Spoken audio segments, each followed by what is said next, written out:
If you're like me, then Amulet is a series you grew up with in elementary school. The kind of book you had to fight tooth and nail to get at the library, because every other kid was trying to get it as well. Well, it's been revealed recently that there's going to be a Netflix movie based on the series that's currently in development. So for those poor people who never actually finished the series but remember it fondly, this is a combination of all of my Amulet videos telling the entire story in this giant movie thingy. Anyway, I hope you enjoy the video, and on to the first book. We start off with our main character's family driving down a street on the edge of a mountain. This is Emily, or M for short. She's the main character. And this is her mother, Karen, and her dad, David. She has a younger brother named Navin, but he's not with them at the moment. As they're driving down the street, someone passes them with their high beams on, causing David to swerve around the corner and almost hit someone. He quickly turns to avoid them and drives the car off the road. The car flips over and is miraculously stopped from falling off a cliff by an old dead tree. Emily and her mom manage to crawl out from the wreck, but David's legs are stuck under the driver's seat, and he can't get out. The tree holding the car is slowly breaking under the pressure, and the car starts sliding further over the edge. Emily frantically tries to stop the car from tipping as her mom grabs hold of David's hand, but it's no use. Karen's grip loosens, and the car flies off the edge of the cliff, with David still inside, leaving Emily and Karen there in the snow alone. Yeah, the dad freaking dies in the first 10 pages of the book. I was flabbergasted as a kid, realizing that this story wasn't afraid to kill people off. My little baby brain hadn't even fully grasped the concept of death yet. And this book is supposed to be targeted towards 8 to 12-year-olds. Who freaking greenlit that? Anyways, we cut to 2 years later. The family has fallen on hard times since David's passing, and they've had no choice but to move to an old family house that their great-grandpa Cielis used to own. Is that how you say it? Oh, nope, it's Cielis. Thank God for Google Translate. The house is a straight-up mansion, but super dirty from being abandoned for so many years. So they all attack the house with cleaning equipment. While they're cleaning, Emily finds an old creepy library with a giant portrait of her great-grandfather. While she's snooping around, a mysterious floating goo creature watches her from afar and then disappears. Emily calls her mom and Navin up to check out what she found. While they're exploring the old library, Emily's mom explains that Cielis was an eccentric toy maker, though his creations looked more like machines. When Emily asks what happened to Cielis, her mom responds by saying he went missing. No one knows where he went, he just disappeared one day without a trace. Karen leaves the kids to do more cleaning, and Emily finds a handprint on a table. She places her hand on it, and it flips to reveal an amulet necklace. Yo, it's the amulet from the hit series Amulet? Without a second thought, Emily puts on the necklace and goes back to cleaning. Navin thinks it's majorly sus and runs out of the room, scared, as he feels he's being watched. Oh, and look, there's a creepy shadow figure in the background watching him. Great! Later that night, the family sets up candles and sleeping bags since there's no furniture or electricity in the house. They start talking about why they moved here in the first place, which brings back the fact that the dad died at the beginning. Emily still hasn't really gotten over his death since, you know, she kinda saw him die, and that would totally mess up the psyche of a young kid. They all hug and snuggle up in their sleeping bags and turn the lights out for the night. In the middle of the night, the amulet around Emily's neck starts to glow and float. It speaks to her, telling her she's in danger. Just then, they all hear a thud coming from the basement, waking everyone up. Karen tells them to stay put as she goes to investigate. When she enters the basement, she finds the weird ooey-gooey creature from earlier. She screams and tells it to back away, but something behind her gets closer. A freaky tentacle monster. Emily and Navin hear her scream and rush down to see what happened. They find her flashlight and hear a nearby door shut. They open it and continue down a strange stone staircase that looks like it doesn't belong in a mansion. They find a staircase with a breeze coming from it and start to run down, but as they run, the brick walls behind them begin to converge and close in. They run faster to avoid being crushed. As they reach a clearing, the doorway they came through disappears into the brick wall. Yeah, it seems they're outside now, and standing in front of them is the weird, roly-poly tentacle monster that ate their mom. Yep, this is the vor part I was talking about. Turns out she's still alive inside the monster's stomach. The monster grabs both of them and ends up swallowing Navin. Emily tries to help and somehow shoots a bolt of pink electricity from the amulet, which scares the monster and makes it run off. She chases after it as Navin tries to push himself out through a breathing hole in the monster's body. Emily manages to pull him out and they run off. The monster looks for them, but gets distracted by a sound made by a shadow figure in the distance, the same shadowy figure from before. Out of nowhere, the amulet starts talking to Emily again and tells her that they need to make their way down a ravine and find a house where their great-grandfather lives. Yeah, apparently Cielis is still alive and living in this weird world. Oh, and I totally forgot to mention, they totally just got isekai back there. And if you don't believe me, look up the definition of isekai. Isekai is a Japanese term that translates to different world, other world, or another world. Isekai stories are about characters who are transported to a new world and must survive there. So for those haters saying that this isn't an isekai, take that! Yeah, I just wanted to say the word isekai because it gets more views. Isekai, isekai, isekai, isekai, isekai, isekai, isekai, isekai! Anyway, they make their way to a cliff while being chased by the monster, and use some tall mushrooms as sails to float down. A weird bird starts chomping on Naven's mushroom, but the amulet teaches Emily how to shoot magic like she did before, and she kills the bird before it kills Naven. They finally land and follow the path that the amulet instructed them to take. Along the way, they find some worm grub things, and Naven feeds it some plants, but Emily rushes them along. Then something happens that gave little baby Merrick straight up nightmares for weeks. Yeah, they were being followed, but at least they made it to the house the amulet was talking about. They get ready to swim to it, when a mysterious cloaked figure in a rowboat starts approaching. They hide as the man docks and loads some kind of sci-fi gun. The man spots them and they start to run away, only to be stopped by the same creepy stalker guy from before. And it looks like he's got some kind of amulet too. He's about to do something when the cloaked man shoots him with the sci-fi gun. It stuns him, but he's not dead. The cloaked man tells Emily and Naven to follow him quickly before the other guy gets back up. They get in the rowboat and shoot out of there before the other guy can get to them. The mysterious man tells them that the other guy is after Emily's amulet. He reveals that he is Cielis's assistant, and that the amulet was a gift to Emily from Cielis. They enter the house, and the tall man turns out to be a small bunny robot in a robotic suit. He introduces himself as Misket. He then takes them upstairs to meet their great-grandfather. On the way, they encounter other robots like Cogsley and Mori, all of whom are creations of Cielis. When they finally see Cielis, he is in a bed, hooked up to an IV, and dying. Before he passes, he explains what's going on. He tells them that they are now in an alternate version of Earth called Aladia, and the amulet has the power to make Emily the most powerful being in this world. She says she's not interested in power, she just wants to get her mom and go home. But Cielis reveals that the stone has the ability to turn back time and restore things to the way they once were. There must have been a time in your life when you were happier. It's hard for me to believe you were always such a serious and determined young lady. You can have what you're truly looking for. After this, he makes her choose whether to accept the inheritance he has given her, or leave it. Then he dies, which is a pretty intense scene to witness as a 10-year-old. Then everything in the house goes dark when he passes, including the robots. Now's the time that she has to decide. Em? I'm right here. What's going on? I don't know.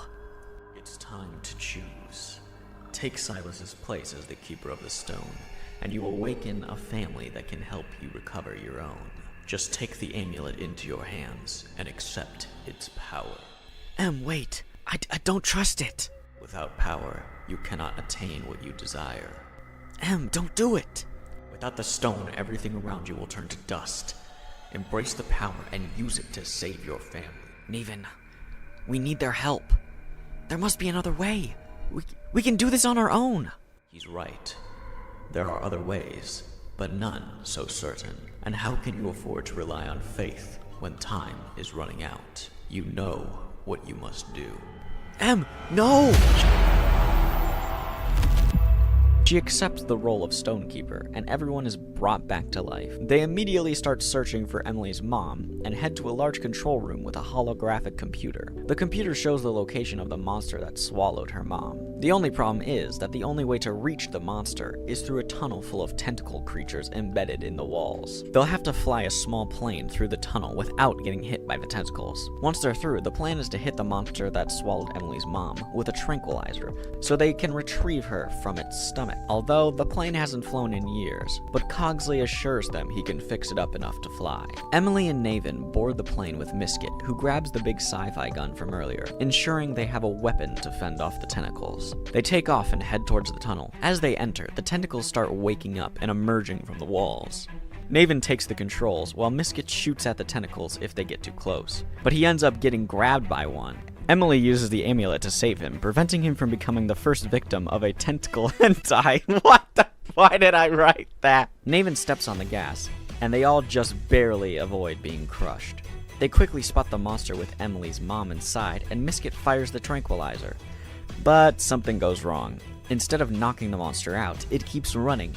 It turns out Misket grabbed the wrong box and shot it up with vitamins. Oops. Despite this, they move forward with the plan, shooting a harpoon tied to the plane at the monster. When that fails, Emily leaps off the plane, landing on a nearby creature, and tries to pull her mom out through the strange air hole in its back. Meanwhile, the other monsters start grabbing hold of the plane, and Emily's mom begs her to go back and save Naven. Emily quickly turns around, goes sicko mode, and blasts all the monsters' legs off, using a surge of power from the amulet. The plane is now free of the tentacle creatures, but they're headed straight for some trees. Naven tries to pull up, but it's too late. They end up crashing anyways. Misket gets knocked out, and without hesitation, Emily jumps out of the plane and starts running towards the monster. It starts raining as she makes her way to the creature holding her mother. She reaches a clearing where the monster is. On the other side stands the evil-looking guy from earlier. Using his amulet, he rips open the creature and pulls out Emily's mom.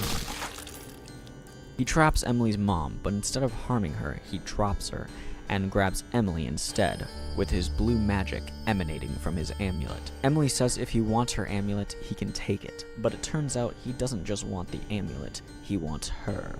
Then we get some lore dropped. This is actually Prince Trellis of the Elves. He wants Emily to join him and help him defeat and kill his father, the Elf King. If we join forces, we can free this land from his iron grip, and you will finish what your grandfather started. Just leave us alone. I'll make the decision a little easier for you. Say hello to Cybrin.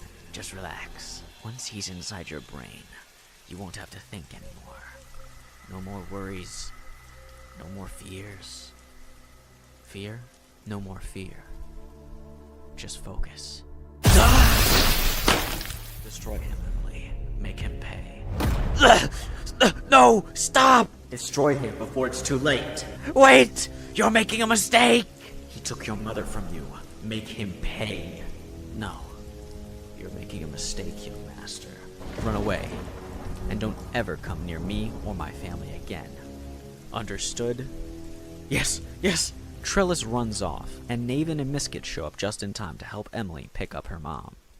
They head back to the house, where they put her in a bed and check her vitals. She's okay, but she's been poisoned by the creature, and won't wake up until they find an antidote. Emily blames herself and the amulet, trying to tear it off. But she can't. It turns out this amulet is more of a curse than a gift. They decide that they need to go to the closest town to get Emily's mom to a doctor. But the nearest town is 300 miles away and may take weeks to reach. Just then, Cogsley comes in and reminds them they still have one more vehicle left. They get ushered upstairs, where they buckle into seats that line the room. Turns out this house is also a giant Gundam robot, and it gets up from where it's been sitting for years and starts walking towards the city. That's the end of the first book, but we start off strong in the second. We see Trellis being escorted to his father, the Elf King. It turns out Trellis was sent on a mission to get Emily to join the Elf Kingdom instead of actually kill his father. But since he failed, the Elf King has assigned Lugger to finish the job with Trellis. Lugger is a high-ranking general in the Elf army with lots of experience. He also has an amulet as well. Clearly the Elf King doesn't trust Trellis, and Trellis doesn't want to be chaperoned by Lugger, but he has no choice in the matter. Meanwhile, at the house mecha, Cogsley is teaching Naven how to drive, while the rest of the robot family cooks pancakes. Theodore, the vacuum robot, brings some breakfast to Emily, who is with her mom. Maury tells Emily that her mom's condition is getting worse.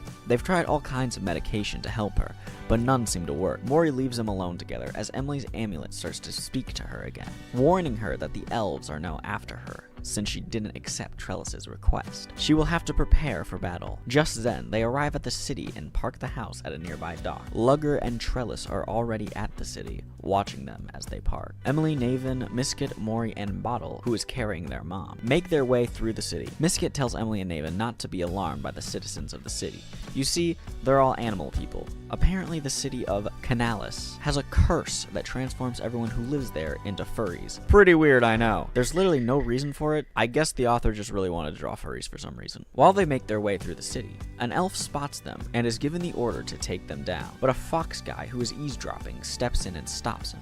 Oh my god! Is that a One Piece reference? That's totally Luffy's straw hat. You cannot tell me otherwise. It's a one-to-one depiction. One Piece! The fox man knocks out the elf and places the hat on his head to make him look like he's asleep. Meanwhile, as the Robo family walks through the city, Emily spots a line of people and asks Miskit what they're all standing around for. Apparently, they're all in line for a soup kitchen, but Miskit doesn't remember there being so many hungry people the last time he was here. The fox guy shows up and explains to Emily that they are all farmers, and that the elves took their farmland, leaving them with almost nothing. Are you a farmer too? No, I'm a bounty hunter. Emily, stay away from him. We don't meddle with his kind. Well, that's too bad, because I think you could use my help right about now. And what makes you think that? You're being hunted by the elves. I offer my services as a bodyguard. Look, pal, we're not looking to hire anyone, especially someone we don't know. Just then, they get distracted by a baby crying, and they all look over at the noise. An elf soldier is causing trouble, yelling at a child to shut up. Look, I don't like it when babies or kids cry in public either. But dang, dude, don't kill it, I say as I call it an it. The fox intervenes and tells the elf to leave them alone, but he immediately gets pounded by the elf. At least he got the elf off the mother and baby's back. Emily suggests that maybe they should hire him, but Miskit isn't impressed. Plus, what would they pay him with? So they continue to the hospital. When they get to the hospital, the doctor examines Emily's mom and says that there's no cure for the poison that she was infected with. The only thing that can save her is a special fruit from a gadoba tree. Emily asks where they can find the fruit, and Dr. Weston says that the remaining trees reside at the top of Demon's Head Mountain. Many elves and adventurers have journeyed to the top to obtain the fruit, but none have ever come back. Emily plans to make the trip in order to save her mom. The fox guy shows up and asks to accompany her. Apparently, he used to know Cielis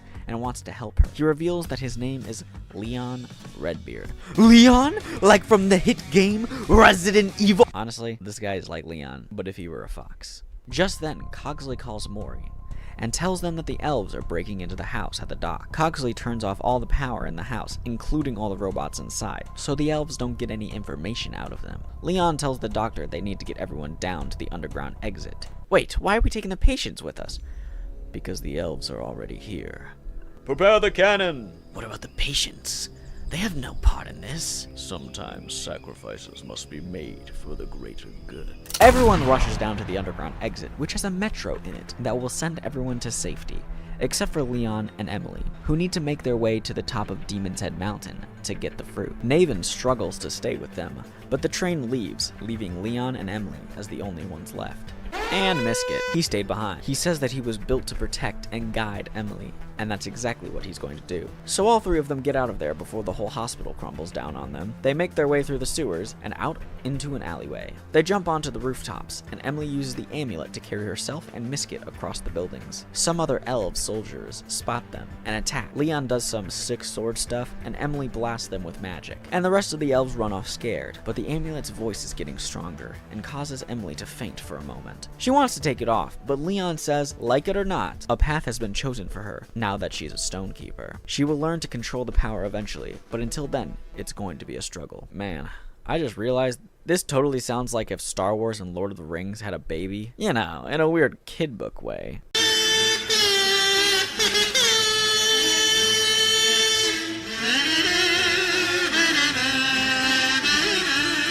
We cut to where the rest of the gang ended up, after they got separated in the hospital. This big blue guy named Balin introduces Naven to the Resistance. Man, it's sounding more and more like Star Wars already. They are a group of warriors from around the world, brought together to fight the elves. Then Balan brings Naven to Father Adler, who is an old friend of Cielis's. Father Adler is an ancient tree, the same tree that grows the special fruit that can heal their mom. But this specific tree is dying and can't grow anything. Although he's old, he has the power of foresight, so he has predicted that Emily is the one to save Aladia from the elves, and Naven is to be the leader of the resistance. He also says that if Emily goes to Demon's Head Mount, she will surely die. Naven doesn't like this, so he he quickly rushes to get out so he can save her. The Resistance says they can help him, so they sneak back into the mecha house and turn on all the robots. They kick out the elves who took it over and make their way to save Emily. Back to Emily, Leon is trying to teach her how to use her powers to protect and grab things, since the entrance of Demon's Head Mountain is blocked with a bunch of TNT. She doesn't get it at first, but once Leon tells her that everything has a life force, it makes it easier for her to protect and lift objects. Leon also teaches her to imbue her magic into a staff so it's easier to control. So she lifts the TNT out of the entrance with ease, but as she does, the amulet speaks to her, saying that she doesn't need anyone else to do this mission. She can do it on her own, but she refuses, saying that her friends are what motivate her and make her strive to be better. So they make their way up the mountain and find a place to stop for the night. This is when Leon reveals what the Elf King really is. First, before the Elf King, there used to be a small group of young stonekeepers who all lost control of their powers, and their amulets took over their minds and bodies. They transformed into massive titans and wreaked havoc, but an older group of stonekeepers, including Cielis, defeated them, except for one. He was a young elf boy, the Elf King. Leon's dad was in charge of watching over his prison cell, but he escaped and killed him. Now Leon fights to defeat the Elf King to honor his father. Elsewhere, Lugger and Trellis are following the path to the mountain in order to find Emily. But as they walk through the mist, Lugger decides that Trellis is no longer needed and would only get in the way of this mission. So he beats him up and leaves him. Back to Emily, they have finally found the special magic trees. The trees tell her that she needs to pick the right fruit. Otherwise, she will die like all the others before her. So basically, it's ripping off Indiana Jones. Nice. She uses the amulet to find the correct fruit, and now they're ready to head back to heal her mom. When they leave, Lugger arrives at the forest and burns down all the trees. He finds Emily and sends his evil demon dog after her. She defeats it, but then her amulet starts fighting for control of her mind. Leon and Misket try to protect her as she's having a battle in her own head, but Lugger defeats them quickly. When all hope is lost, Trellis shows up and backstabs Lugger. But Lugger uses his amulet to transform into a giant titan monster. He swats Trellis aside and pushes Leon and Emily off a cliff. But before they can hit the ground, Naven shows up in the house mecha, grabs them, and quickly brings them inside. Naven starts to fight Lugger with the house, but Lugger is too strong, ends up ripping off the arms of the house. Just then, Emily regains control of her amulet and uses its power to reinforce the house and repair it. Naven starts absolutely pummeling Lugger and finishes him off with a Guvia Go-Go Gadget rocket arm trick and blasts him into the abyss. Then Emily faints. She wakes up and finds her mom cooking in the kitchen. The magic fruit worked, and she has been healed. But now what? Emily has saved her mom, and that was the whole reason she went through this whole mess. What will she do now? Well, she decides that she will have to stick with this Robo family and Leon so she can fulfill her destiny to save all of Aladia. Finally, the book ends with Trellis lurking in the mountaintops near the house. Now we're on to the third book, where Trellis is still sneaking around like a little gremlin. While he trudges through the forest, he comes across Lugger naked in a cave. Ayo! In the previous battle, Emily destroyed Lugger's amulet, which was the main reason for Lugger being so evil. So now he's just a submissive old guy. Lugger tells Trellis that if they go back to the Elf King now, he will surely kill them. So Trellis calls the Elf King up and tells him that they will not return until they've killed Emily. Then he destroys the transponder. So now Trellis and Lugger are both traitors. So the Elf King calls upon the help of an assassin named Gabalin, who has been hired to kill Emily and Trellis. Back to Emily and the Robo family. They're all hiding in the forest and have decided that they are going to leave the house behind since they're trying to lay low. But before they depart, Emily meets with Leon in the library. He tells her that their next destination will be the city of Cielis. But then he drops some lore about how the city used to be the world capital of Aladia, when Aladia was still ruled by a council of stonekeepers. You see, he used to live there and was told by the council to bring Emily to them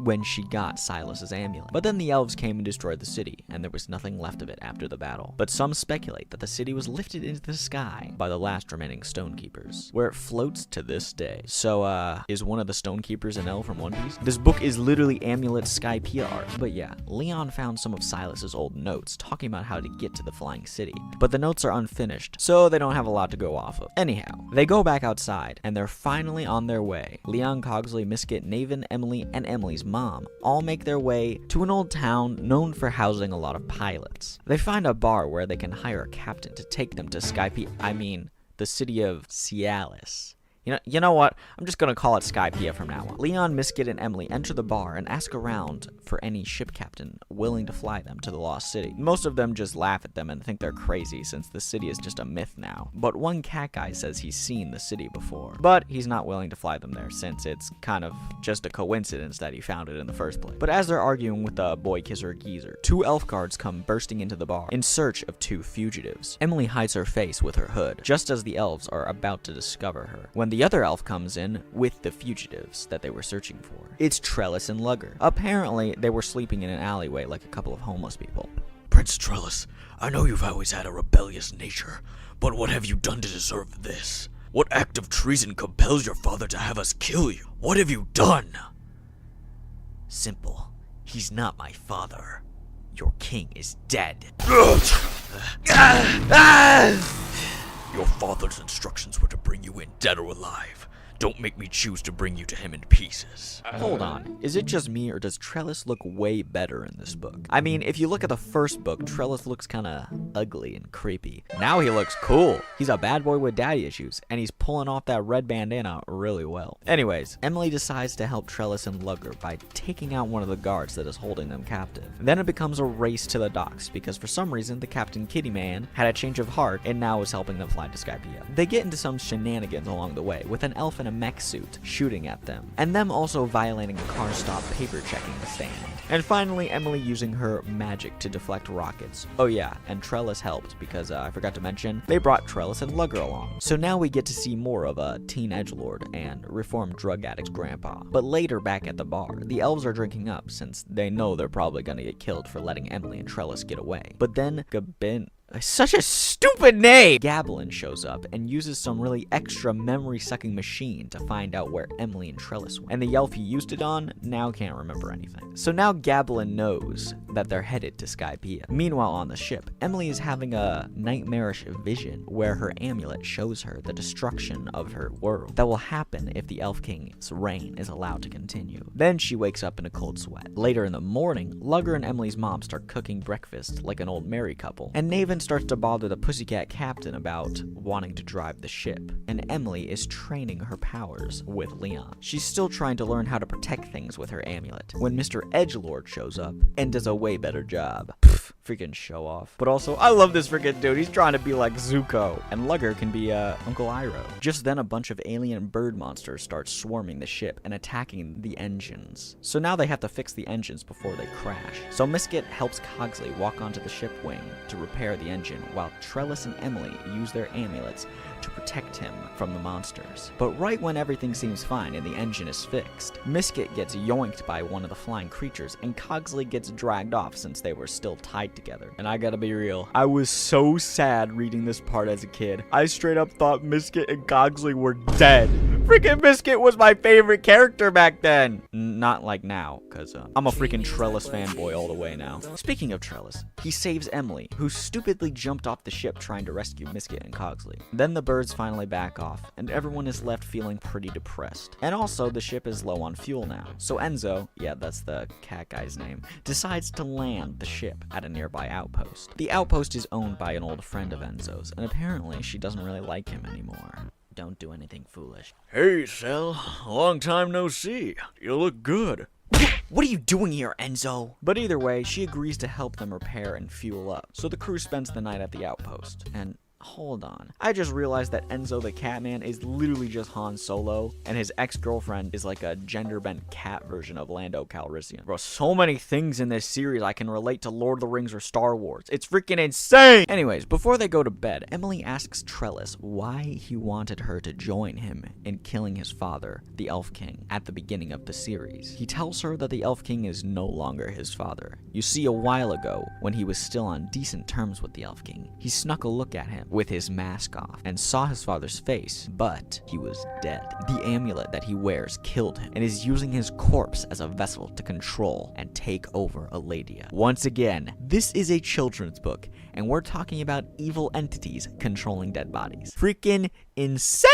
The next day, they set off to find Skypiea. They travel through a big storm where they see giant sea whales and have to traverse through a bunch of tornadoes. But Naven comes in clutch and drives them to safety. They make their way to a clearing where they find a floating island, but it's not Skypiea. It's like a checkpoint before they get there. They dock at the island, and Emily, Leon, Trellis, Enzo, and Lugger make their way to the center, where they find a big floating rock formation. Meanwhile, on the ship, Gabalin has snuck on board and kidnapped Naven and their mom. Yeah, he's been sneaking around since the outpost, just hiding and waiting for his moment to strike. Back to Emily, Leon instructs both Trellis and Emily to put the pieces of the floating rock back together, which will send out a beacon to Skypiea to pick them up. But just as they finish, Gabalin shows up and threatens to kill her mom. We also get some new lore dropped when Lugger recognizes Gabalin. Apparently, Gabalin was hired by the Elf King to wipe Lugger's mind.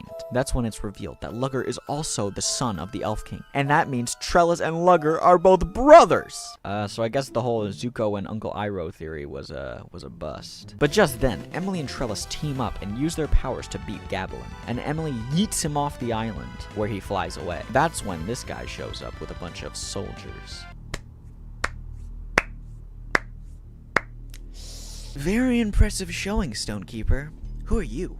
My name is Max Griffin. I will be your escort to Cielis. Griffin? Bro, this guy is straight up Meg Griffin, just gender bent and with a freaking Dragon Ball Z hairstyle. Also, bro really just came in with a slow clap. Who does this guy think he is, a James Bond villain? Max is there to take everyone to Skypiea. So they all get on Max's airship and blow up the little checkpoint island so the elves won't find them. Then they get sucked into a wormhole that brings them to the lost city of Cielis. I mean Skypiea. Whatever! And that's the end of the third book. We start off in the next one with Emily taking a nap on the airship. She has a dream where she meets her amulet. The amulet tells her that where she's going now, she will not be able to hear its voice. Lastly, it warned her to beware of the Hall of Humble Kings. Pass through the end, and the game will begin, whatever that means. Then she is woken up by Max, who says that they are arriving at the island. But before they enter, Max tells Emily that the Stonekeeper Council is dying, and they are in dire need of new Stonekeepers to take their place. However, to replace them, young Stonekeepers must go through a series of tests. We also learn that Max is the leader of Cielis' guard, and kind of runs everything. Then they all get placed in separate planes to fly down to the floating island. And is it just me, or does this city look kind of like Gondor from Lord of the Rings? Like, actually, it looks exactly like that. Anyways, when they land, they're separated. Emily, Naven, and their mom go with Max so Emily can get prepared to meet the council. Enzo, Leon, and Rico, Enzo's brother, are told that they can't go with them because Sky people because Sky people are racist or something. So they decide to take Sky people. I can't get over that, bro. So they decide to walk around the town to find some food. As for Lugger and Trellis, they get thrown in jail because they're elves. Yay! I love racism in my kids' books. Also, Trellis feels like something is not right here. I suppose all we can do now is wait until the Elf King finds us here and kills us. We may not have very long to wait. What do you mean? You don't smell it? This place is already compromised. Everyone here is stricken by fear. They're crippled by it. The city walls will fall even before the king arrives. Bro, this is why Trellis is my favorite character. That was a hard-ass line. But back to Emily. They have been taken to the Capitol building, where they must wait to see the council. Emily is kind of fed up with waiting, and feels like something is off as well. But they have no choice but to wait and see what happens. Meanwhile, the others are still looking for a place to get food. But everywhere they go, people turn them down, and they all look frightened of something. Enzo chalks it up to everyone just being racist, until a little girl named Allison finds them and tells them to follow her. She can get them food. So they enter a small hole-in-the-wall restaurant where they find the girl's parents. The parents tell them to leave, saying that the city is cursed, and if they stay, the Guardian Council will lock them up and kill them. They also hear about ghosts roaming the streets, or at least people who are supposed to be dead. Then, as they are talking, the city guard arrives at the door, most likely looking for the furry crew. Allison helps them escape as her parents answer the door. I knew Cole Duncan most of my life. He was a good friend, and he died a proud soldier. I don't know who or what you are, but you are not Officer Cole Duncan. Silence. You are arrested for conspiring against the council. Let us go! They know, sir. Buy me more time, Duncan. I need some more time. Then we cut back to Misket and Cogsley, who are trapped in a giant bird's nest. Remember how they got separated from the rest of the crew? Saddest 2 pages of my childhood life. Anyhow, they befriend a little dragon baby, and then get picked up by some old guy, who brings them back home with him. We learn that this guy used to be on the original Stonekeeper Council with Cielis. His name is Vigo. He tells them how every Stonekeeper gets their stones from something called a Mother Stone that lives deep within the floating city. Cielis advocated to destroy the Mother Stone so it doesn't get in the wrong hands, which is eventually what got him exiled from the council. Later, after that happened, Vigo realized that the council was just a bunch of fearful old men who didn't have Aladia's well-being in mind, so he left the council and settled down. But ever since his son died trying to kill the Elf King, he's never been the same. Misket tells Vigo that Cielis is dead and that Emily has taken his place, and now they're on a mission to help Emily destroy the Elf King. He asks if Vigo wants to join them, but he refuses, until he changes his mind at the last minute and picks up Misket and Cogsley as they're sailing off. Now they're on course to the floating city to help Emily. Speaking of Emily, she's sleeping in the council's guest room when she is wakened by a soldier taking her away to meet the council. They make her change into some new drip, and then she is brought into a walled-off forest where she meets back up with Max and other young Stonekeepers who are there to be tested. Also, everyone hates Max for some reason, because he tricked them all into joining this test thing without knowing it. Emily is informed that they will all be transported into the Void, which is a virtual space where they will all be sent to be tested. So now this is basically just Hunger Games. Also, if you die in the Void, you become a stone statue. Then out of nowhere, the council shows up and transports them into the Void. But when they get there, Max and Emily discover that this must not be the Void, since Max is able to bleed, and apparently you can't bleed in the Void. So they inform the others, who are all already trying to kill each other. They all settle down as Max explains that he recognizes where they are. They're in the catacombs under the city where precious treasures are kept and guarded. Guarded by who, you ask? Well, these guys. Yeah, more nightmare fuel for children to chew on. So they all run off as a couple of them get picked off by the monsters. Max uses his amulet to make a massive explosion to buy them more time for escaping deeper into the island. They escape the caves through a water pipe and find their way into some old ruins. Meanwhile, the others are sneaking into the guards' secure prison with the help of Allison to break Lugger and Trellis out. They rescue them, and they all team up to find Emily, but one of the cellmates rats them out. They rush to the rooftops where they fight the guards, but as they fight, the guards they kill turn into stone. Something is definitely amiss here. They're being overwhelmed by the guards when Misket, Cogsley, and Vigo show up and rescue them, destroying all the guards, who turn into stone. Trellis and Leon are confused, but Vigo explains that the guards were just stone statues that were being controlled by a stonekeeper from far away. But that still begs the question of why they looked like people who have died. Turns out the power of fear helps fuel the magic used on the statues, which is why they all seem to be like real people who have died. That also insinuates that whoever was controlling the statues is a very powerful stonekeeper who must be directing their real attention somewhere else. Back underground with Emily, they are traversing their way through an Indiana Jones-style puzzle and making their way into the Hall of Humble Kings. Emily recognizes the place from her dream, where the amulet told her to be wary of it. She tries to warn Max, but he doesn't listen and continues onward. They enter into a clearing, where they find the Mother Stone, and it's revealed that this was all an elaborate scheme by Max to have Emily help him get into the secret cave and steal the Mother Stone. All the other Stonekeepers were just stone statues controlled by Max, as well as all the guards and the council. So that means Max has been controlling this entire city on his own by manipulating the forms of dead people and keeping the residents fearful and controlled. Then a couple of guards show up with Emily's mom and Naven. He tells her that if she attacks him, the guards will kill them, so she lets him go. He escapes as Trellis and Vigo show up and try to stop him. As he flies away, it's revealed that the whole reason he stole the Mother Stone was so that he could give it to the Elf King, so he could use it to make a new Stonekeeper Council that he controls. Yeah, it suddenly got really confusing and convoluted, but all you need to know is that the book ends with everyone getting back together and Vigo and Emily talking about how they are both some of the very last Stonekeepers alive. They perform a mourning ritual for the long dead Stonekeepers.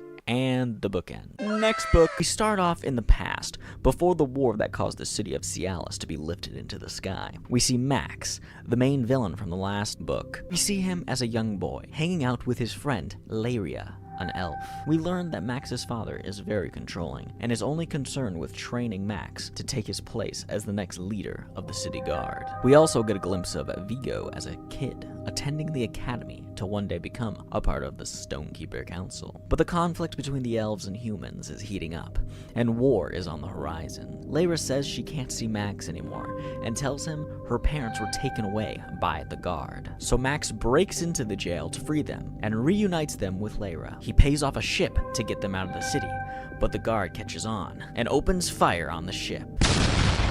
No!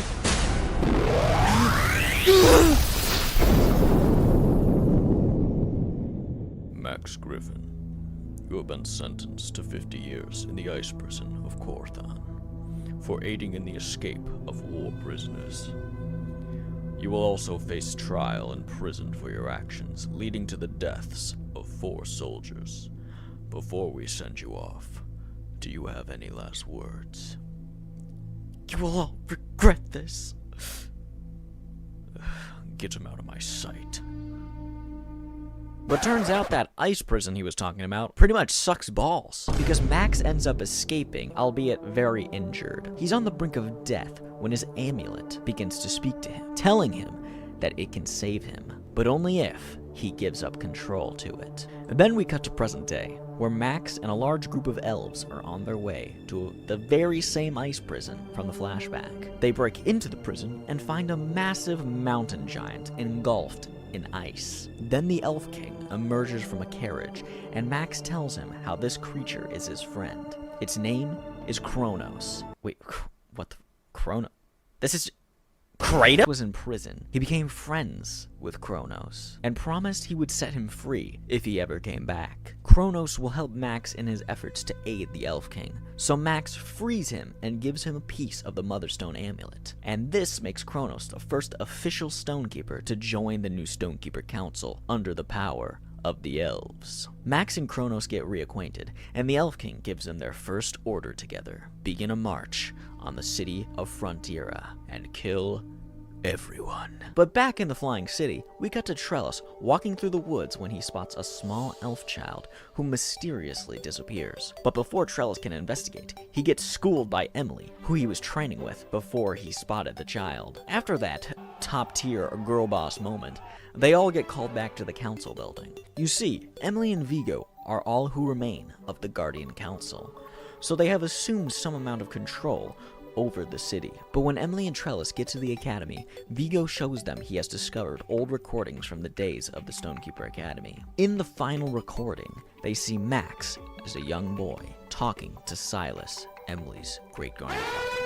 Emily is confused about how Max can be so young in a recording that was taken over 50 years ago. Trellis notes that he's heard of Stonekeepers having the power to travel back in time, and believes that Max must have figured this out. But Vigo clarifies that that isn't the case. He explains that they can't go back in time, but they can enter the void. Okay, now in the last book, the void was not explained well at all, and it made my brain itch. You see, in the last book, the premise was that Emily was supposed to go into the void with other Stonekeepers so she could be tested, but they didn't even end up going into the void because it was all a trap, which was orchestrated by Max, which also makes it kind of confusing to decipher what was real from what was considered the void. So I was kind of scratching the back of my head in the last book because they mentioned the void, but they didn't elaborate enough on it. So basically, to sum it up in Vigo's words, he describes the void as a dreamscape made of Stonekeeper memories, a place where Stonekeepers can go to examine their past and communicate with one another. Apparently, Cielis discovered the void and had the idea that it could be used to change reality. However, his belief was overshadowed by his desire to change his past. So it isn't technically possible to change reality or go back in time. You can just do stuff with memories, I guess. Cielis ended up spreading his misconception to young Stonekeepers and encouraged them to enter the void without truly understanding it. He was wrong in doing this, since there are unknown dangers and penalties for using the void. But amid all this, Trellis still states that he would be willing to pay any price if it gave him the chance to fix the mistakes of his ancestors. But Vigo just calls him stupid because that's a stupid thing to say. What are you talking about? I do not know how Max has retained his youth, but I did know him once. He was a student here at the academy. We were classmates. If we're dealing with the same young man I knew back then, our real troubles have only just begun. Meanwhile, Naven is joining the Cielis pilot force, where he gets to operate big Gundam suits. That's where he meets Allison from the last book. Turns out her father is the captain of the whole operation. They're happy to have Naven aboard, since he's the only person with real experience driving these things. Since, he freaking drove a actual house Gundam, what the? But as Naven is getting enrolled, Vigo and Emily discover that the city of Frontera has been completely destroyed, just as the Elf King ordered. They anticipate that the elves will strike the city of Lucien next, so they all load up their Gundams and get ready to fight the elves to protect the city. And while all of this has been going down, Emily has been treated as royalty, and Trellis remains in the shadows. He asks his brother Lugger how to access the events of the past, like Vigo mentioned, but Lugger refuses to tell him and says that he should listen to the others. Why should I listen to them when they don't listen to me? Oh my god, he's so cool. I just want to paint my face blue and grow pointy ears and wear armor and kill people with swords. He's my idol! If you couldn't notice, I really like Trellis. But after that, they all start heading for the city, leaving Misket, Leon, and Emily's mom behind. While they're all on the ships, Allison and Naven get to know each other a little bit more, and Emily goes to bed for the night, and once again, sees her amulet in her dreams. The amulet still has a chessboard out, and Emily questions if it's still waiting for the game to begin, since it was preparing the board the last time we saw it. But the game has already begun. It's only waiting for the first move. Emily asks the amulet who Max is working for, and why. It tells her that the Elf King must have persuaded him somehow to work with him. But Emily suspects that the Elf King and Max are under the control of someone or something. She asks the voice for help, but it replies, saying that soon enough, she will find out the answer for herself. Then she wakes up and meets with Vigo, where they start chatting, and all of a sudden, we get some lore dropped on us. Vigo tells her about how he once had a wife and child. His wife died when his son was 10. And he was left to raise his son alone. He passed his amulet down to his son, but once Vigo's son heard about the potential to change the past from Cielis, he tried to use the void to bring his mother back. He attempted to go back in time, but only ended up being put into a deep sleep, where he didn't wake up for days. During that time, he would speak to someone in his sleep. When he eventually woke up, he looked terrified, and then left and never came back. Vigo assumed that his son believed he was talking to his mother, but realized that he was really talking to the stone. Just like how Emily has been talking to her stone. While they're talking, the plane they're on suddenly gets attacked by Kronos and Max. Emily rushes to find Trellis, but discovers that he has recreated the same ritual Vigo's son used to go back in time. So there's no way of waking him up now. Yep, they're officially screwed. But back to Naven. He and Allison get into a ship and start attacking God damn! But as they do, Max goes full Omni-Man, flying straight up to their ship, ready to destroy them. That's when Vigo shows up and stops him. Max lands on their ship superhero style and comes face to face with Vigo and Emily, who is carrying a sleeping Trellis. All three of them attack each other simultaneously, destroying one of the wings of the ship, and causing Emily, Vigo, and Trellis to fall dramatically to their deaths. And that's the end. Thank you guys so much for watching the video. Consider subscribing and like it. But instead of all of them being turned into red ground beef spaghetti when they hit the ground, we see Trellis wake up in an unknown place. He walks outside and sees the same elf boy he encountered in the forest a day ago. Trellis asks the boy why he's been following him, but the boy responds that he's not allowed to speak with him, and directs Trellis to his uncle Virgil. So Trellis makes his way to the house upstream to meet this mysterious Uncle Virgil. Once inside, Uncle Virgil explains that he saw Trellis fall from the sky. Trellis insists he must find his friends, but Virgil informs him that there was no one else with him when he fell. Despite this, Trellis storms out. At this moment, a young lugger pushes past him, revealing that the little boy is actually Trellis from the past. My eyes widened and my jaw literally dropped when I was reading this in my library computer lab. And then I started frantically throwing the computer screen at nearby people. But anyway, you see, Trellis doesn't fully remember his past, which also is a part of the story that isn't really expanded upon yet. So it's very interesting to see him tap into those lost memories. Next, Trellis agrees to help Uncle Virgil organize some books at the Elven Library. As they enter the library, Trellis learns that the mask that the Elf King wears represents a creature called the Earl King. Then, Uncle Virgil shows Trellis some of his recent findings from reading through their elven history. We see a past king whose reign was tyrannical and who was said to be possessed by his amulet. This raises the question of whether the amulet has a voice. To this, Uncle Virgil reveals a book that speaks about the voice. It explains that with the amulet's power, stonekeepers can communicate and travel to different planes of existence parallel to our own. So it's basically talking about the void. But when stonekeepers do this, they may find themselves under the influence of a dark and governing spirit, better known as the Voice. Uncle Virgil mentions that he has seen his brother, the Elf King, speak to this voice. The voice has always appeared during times of war and strife. Furthermore, the current Elf King was also born 500 years ago, exactly when the last evil possessed Elf King died. Clearly, it's not just a coincidence. Finally, Trellis flips to the back of the book and finds out this book was written by Cielis himself. Oh my gosh! It's all coming together, baby. It's all coming together. That's what we're talking about. Woo!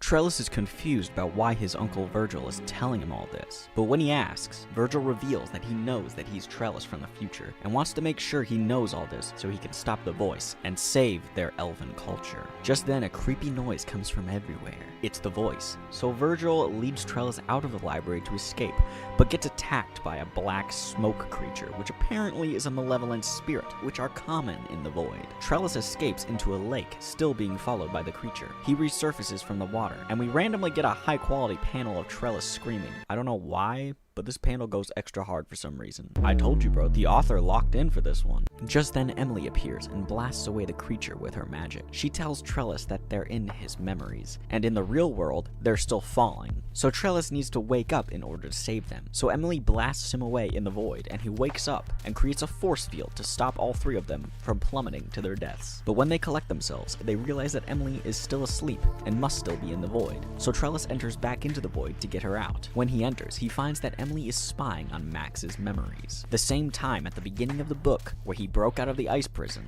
and was faced with a question from the voice. We finally see that Max gave over full control to his amulet so he could survive and get revenge. And when I say amulet, I mean the voice. Yeah, it's kind of confusing. After seeing all that, Trellis and Emily quickly leave the void, and Emily realizes that she's been speaking to the voice this entire time when she thought she was talking to her stone. The voice simply just exists in the amulet and in the void. So every time Emily has been talking to this strange creature, she was talking to the enemy. Trellis also realizes that his ancestors aren't to blame for all the crimes committed, but in actuality, it was the voice manipulating and controlling his father.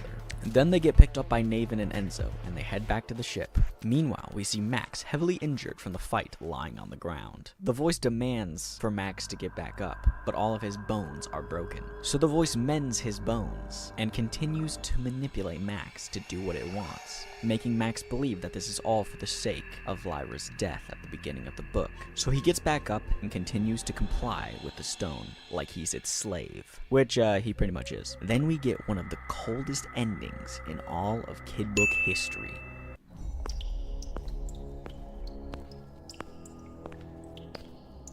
Show yourself! Come out and face me, you coward!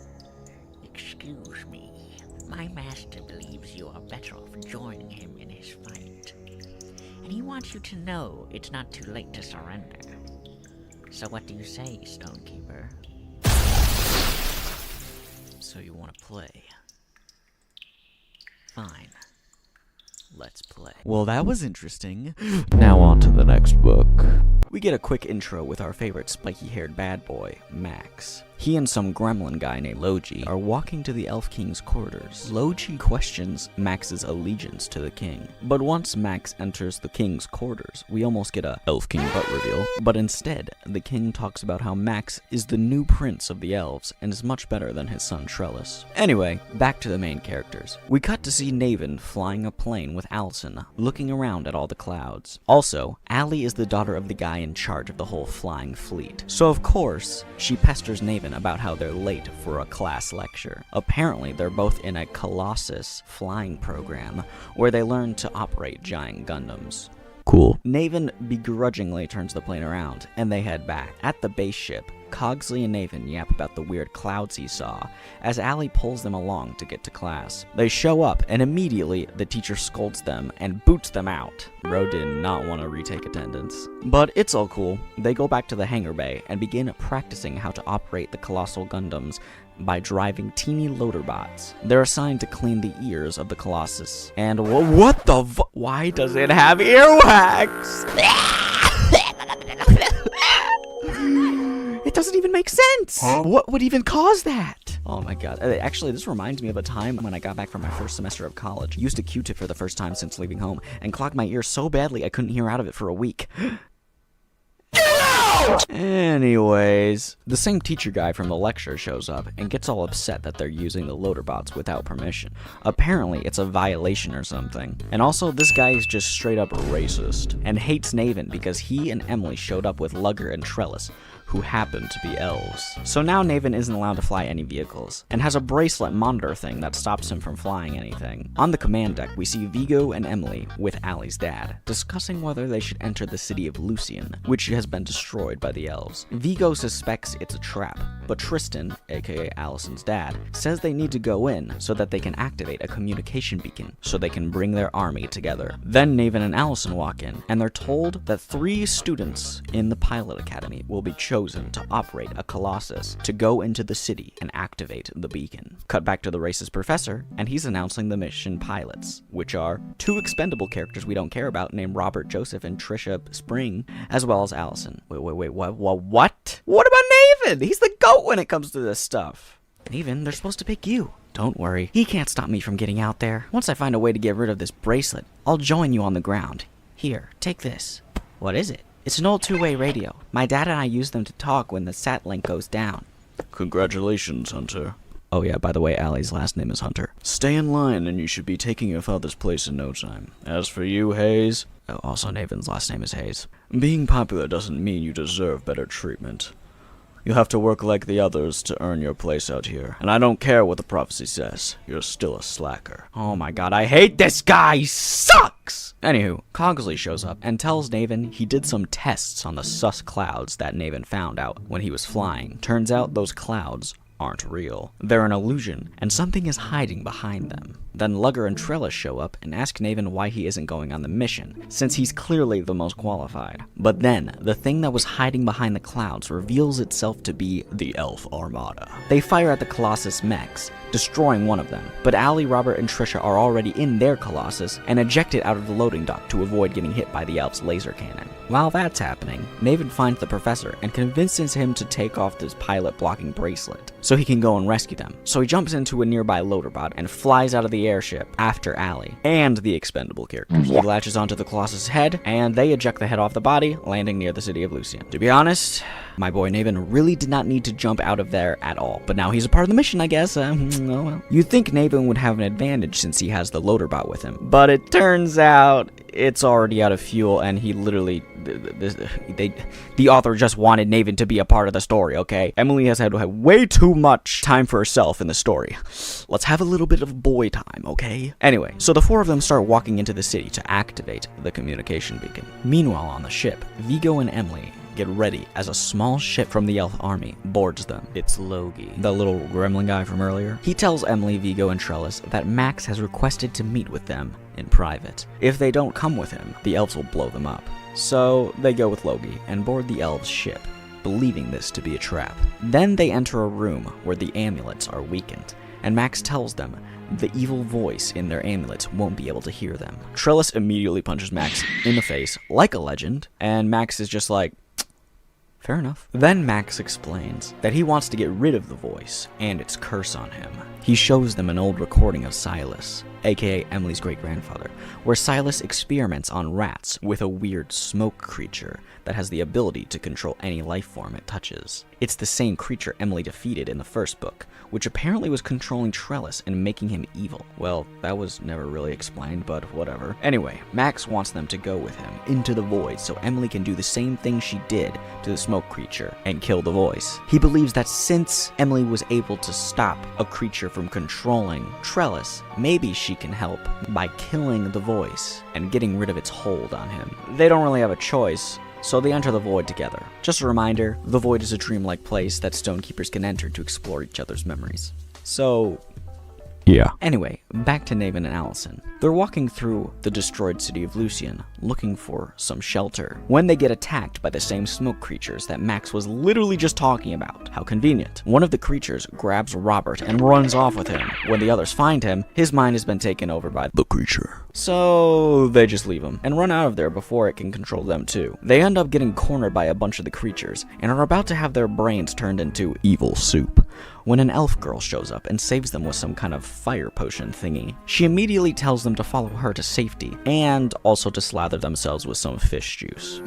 Okay then. They follow her into the sewers where she jumps off into a drop and the rest of them follow her hesitantly. They end up getting teleported into a decontamination room. Then they reconnect with the elf girl, who introduces herself as Riva, the mayor of Lucien. We also meet General Pill. General Pill is just a grumpy robot guy. Then Riva takes them out into the city, which is underground, and looks pretty cool. In the city, Riva explains that the people of Lucien retreated into this underground refuge that was built by her father a long time ago, so that they could get away from the smoke creatures, which are also called the Shadows. But things kind of suck underground too. It's kind of like the city of Ember, and they're running out of resources and food. But who cares about that? We get to see some familiar faces again. It's Balin and the rest of the Resistance. I bet you didn't forget about them from the second book, right? Right. Turns out they made their way here after they were separated. But Riva breaks up their reunion real quick, explaining that they need to come up with a plan to get everyone out of the city soon. With the shortage of resources and the evil shadow monsters, they have no choice but to find a new place to live. She asks Naven what they should do, since he's the foretold commander according to the prophecy. But he's like, bro,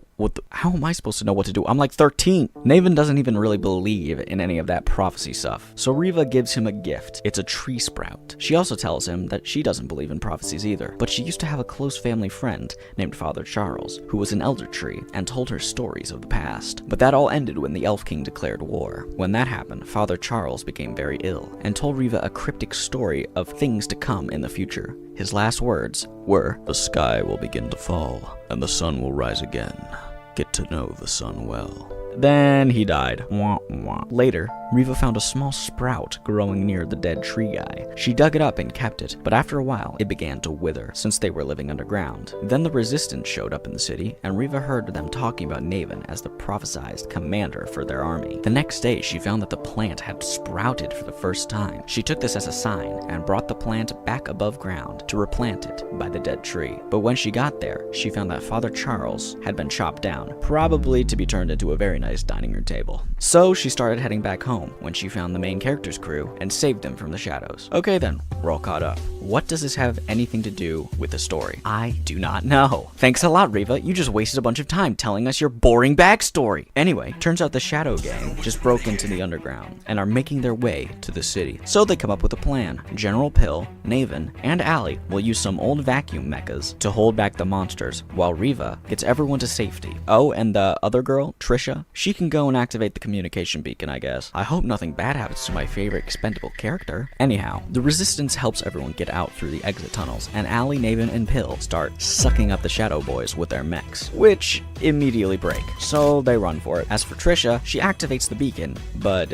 she gets got by the shadows. Back to Emily and the gang. They've made their way into the void and are currently in one of Max's memories. In the memory, they see past Max getting bullied by kids in the academy for being friends with an elf, because they're both racist pieces of crap. Max is about to kill one of the kids, but a young Vigo shows up and stops him. Now they're friends, I guess. Yippee! Then we snap back to reality when the real Max shows up, flying on Kronos' back with Trellis. Then they all head to Valcor, the kingdom of elves.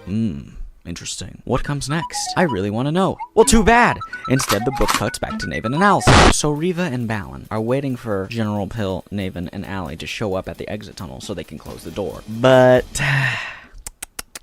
they're not showing up, so they close the doorway anyway, trapping anyone left in the city inside with the creature. But a couple of kids try to help Naven and Allison escape through an old pipe in the wall. However, they're too girthy and can't fit, so they tell the kids to leave without them. Naven and Allison try to find another way to escape, but get surrounded by the Shadow Boxers. Then General Pill shows up, still in his mech suit, and rescues them. They hop into the suit and make their way to the edge of town and jump into the harbor. General Pill tells them that he has another one of the teleportation devices that brought them into the city at his old restaurant on the water. They all make their way there, and the teleporter is a mushroom for some reason. And if they hop into it, it teleports them to General Pill's parents' house. When they're in the restaurant, the general tries to do a heroic self-sacrifice by holding the door to stop the shadows from getting in. But Naven's like, bro, what are you doing? You can still survive, just run. So he does, and they all teleport out of there. Back in the void, Emily, Trellis, Vigo, and Max have made their way to Valcor so they can confront the voice. Max claims that Emily is going to kill the voice, but it doesn't seem very phased. Instead, it just kills Kronos, the mountain giant, with a big rock.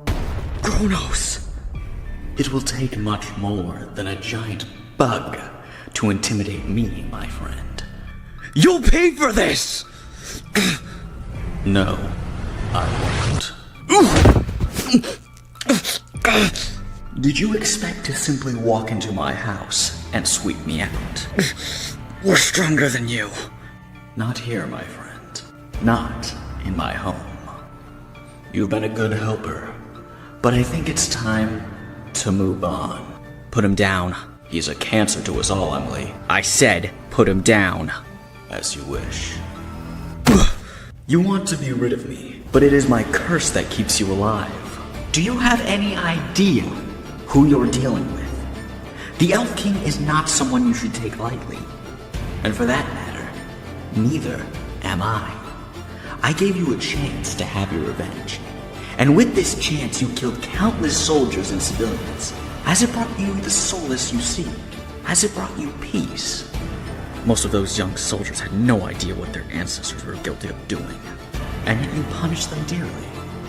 You showed them no mercy in your actions. Time can heal many wounds, Max. Unless you work to disallow it. Why would I do that? Because there are some memories you refuse to put away. Max? Lyra? We never asked this of you. Please, stop. Lyra, I wish you were here to see what I've done. I made them pay. I made them suffer for what they did to you and your family. Why? I did it for you. No, Max. You did it for you. Come on. It's time to go. Wait! Lyra, wait! I already waited. But it seems I shouldn't have. Goodbye, Max. Lyra! Don't leave. Max, walk away from this. Emily, I should have died a long time ago. He's right, Emily. Let this one go. I was able to save Trellis. I can help Max. No, you can't. Unlike Trellis, Max is already dead. Just do it now! I'm ready to go! As you wish. So, is this it? In a moment, you'll return to your natural state. You're going to appear as you would, had I not intervened to prolong your life. If you have any last words, I suggest you say them now. Max, wake up! Don't listen to the voice! Emily, let this run its course. Max! Max, wake up! You told us to keep our heads clear. You have to do the same. Algos. What? What did you say? Algos Island. For Trellis. Find Algos Island. What's on the island? Forgive them. Forgive your people, they didn't know. What didn't they know? That you are the king.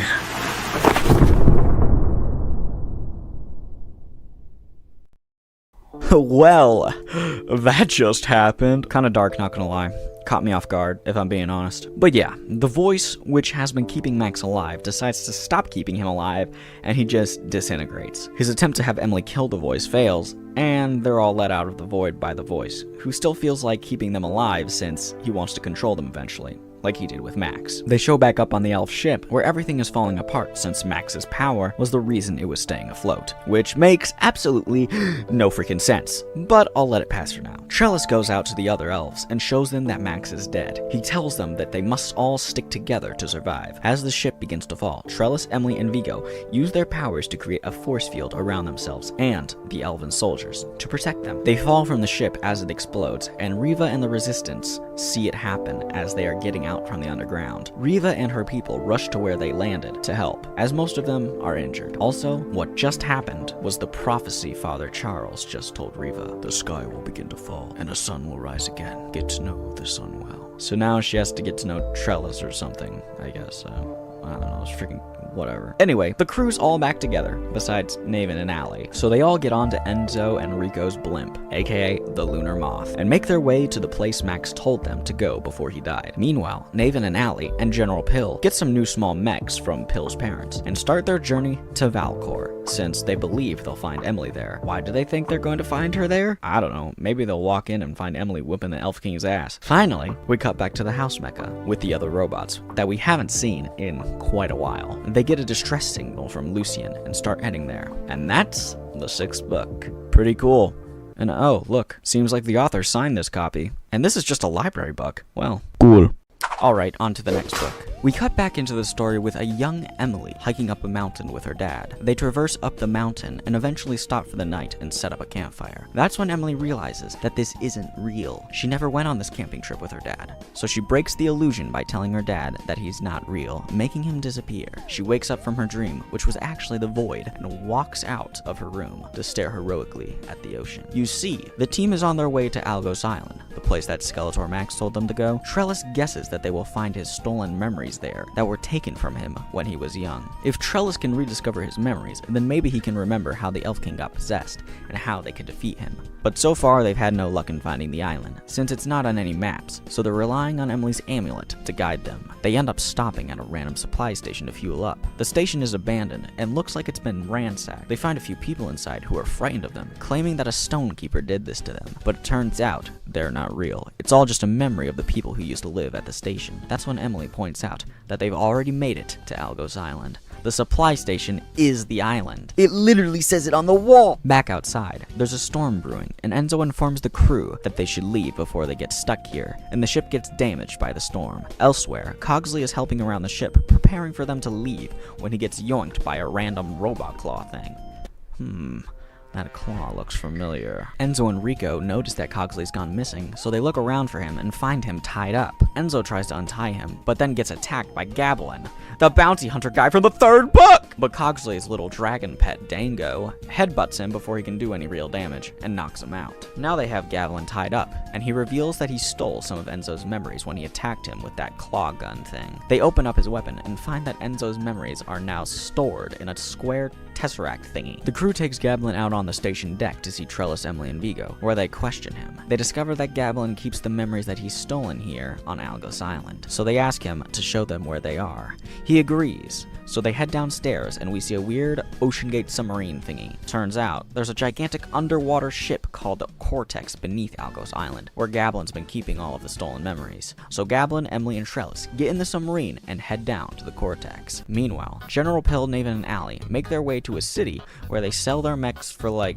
$2. They were hoping to get enough money to buy a flying ticket to Valcor, but it's not enough, so they decide to hitch a ride with a restaurant blimp. But there's a catch. They have to work for the restaurant in return for being given a ride. So Allie and Naven become servers, and Pill is recruited as a chef. Pill goes out into town to buy some ingredients for cooking, and gets spotted by some suspicious elves who are looking for them. Luckily, he manages to talk his way out of it, and heads back to the restaurant with the ingredients. Back on the blimp, customers are starting to flood in, and Naven is told to treat everyone as family by the big boss lady robot. So Naven starts serving customers and having social anxiety. Then the same elf lady who was looking for Naven earlier shows up and tells him he's in danger. They go to the back of the kitchen to talk in private, where she tells him she's been sent by Riva to find him and bring them all back to the Resistance. The only problem is that there's a couple of elf bounty hunters in the restaurant looking for Nathan, Allie, and Pill as well. Just then, the bounty hunters break into the kitchen and the elf girl starts fighting them. But in the end, Susie the robot boss lady knocks out the bad guys with a fish. After that, they say their goodbyes to Susie and head off to make their way back to the Resistance and the Lucien people. Back at Elgo's island, Enzo and the rest of the crew are forced to leave the dock since the storm will destroy the lunar moth if they don't. So they fly away to get to high altitudes. They'll be back for Emily and Trellis though, so don't worry. In the submarine, Emily is sleeping and having a dream about her dad again. In the dream, her dad says that he has to go and reminds her that it's much easier to see where light is coming from in a dark room. Okay then. Her dad fades away into magic space dust, and then she sees giant ships flying towards her. When she wakes up, she asks Gablin what happened to the people on Algos Island. He tells them that a stonekeeper killed them all, the same stonekeeper that killed his family. He explains that the stonekeeper was a young boy who lost control of his amulet and transformed into a giant titan monster, just like Lugger in the second book. Gablin believes that his amulet chose him specifically since he was easy to control. He doesn't believe it was a coincidence that Emily and every other stonekeeper happened to find their stones. It's all a part of a bigger plan. So you believe we're headed down the same path? You think we'll become monsters? History teaches us that you will both lose this battle. You will lose because you are chosen for your weaknesses and not your strengths. The Voice has a plan for you, and they will execute it. The best you can do is try and stand in its way. Then they make their way to the underwater ship, where Gablin has stashed all of the memory boxes that he's stolen. You see, he moved all of them here to keep them safe, since after failing to assassinate Emily, the Elf King would surely try to have him killed. So they all go into a little room where Gablin creates a portal that leads into the memory that Trellis lost long ago. But it seems that they're being followed by the shadows, so Gablin promises them to fight them off for as long as he can, as Emily and Trellis go into the memory. So they enter into the portal and see a young Trellis talking to his father, the Elf King. The king is disappointed in Trellis for not focusing on military training, as he has been instructed. Instead, Trellis has been more interested in reading about history with his uncle Virgil. Then we cut to later in the memory, where Trellis is with his uncle Virgil. Virgil reveals that he has discovered something truly terrible. In the library, he shows Trellis that a planet far from theirs has been stripped of all of their resources by an unknown fleet of spacecrafts. Inside these spacecrafts, there are over 20,000 parasite aliens, aka the Shadows. It turns out these alien ships are en route to Aladia and have already sent a recon team to the planet that have infected the Elf King. Just then, the Elf King arrives at the library, beats up Trellis, and takes Uncle Virgil away for showing Trellis the truth. Afterwards, he introduces Trellis to Serbian, the Shadow, which later infects him so Trellis's acts in the first book can take place. After that, Trellis has seen enough, so they leave through an orange portal that appeared in the memory. Meanwhile, in the real world, the Shadows are attacking the ship by controlling giant striker fish and poking holes into the ceiling, letting water flood in. Gablin tries to find where in the memory Emily and Trellis are so he can get them out, but his computer shows that they're in an unknown location outside of the memory. Back to Emily and Trellis, they're walking through a maze where they find 3 portals, one of which Emily sees her father walk into. So she follows him in, as Trellis tries to stop her. Okay, now this part of the book gets really interesting, and I think just summarizing it won't do it justice. So I'ma just read it out, so enjoy.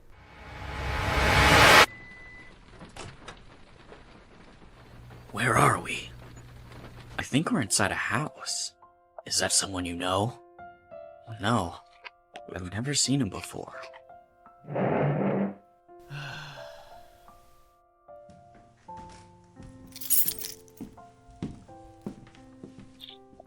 He's leaving. Should we follow him? Huh? Looks like we don't have much of a choice. My head hurts. Wait, we're on Earth? Is this your memory? Why are we on Earth? This isn't my memory. I think we're inside of his. Should we follow him inside? Yeah, let's go.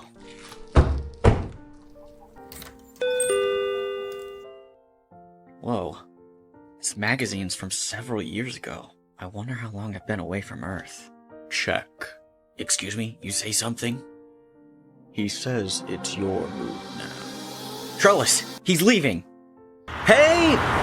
Wait! If we're not with the person whose memory this is, what happens then? Well, I guess we're about to find out. Wait, Emily, look.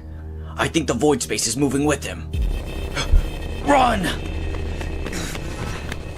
It's moving too fast! We're back in the car. Guess we can't leave his side. I mean, it's his memory. I guess we go where he goes. But why him? Wait. He's crying. Something's wrong. Put your seatbelt on. What's a seatbelt? Just pull this across your chest.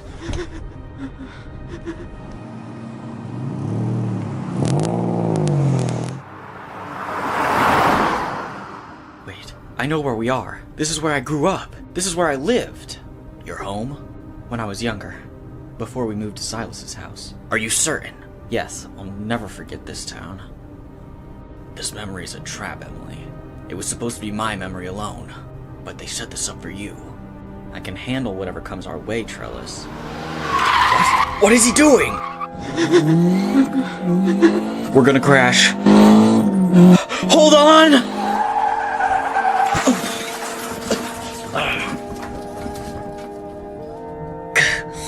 You okay? Yeah. Let's just find our way out of this nightmare. I can't do anything right.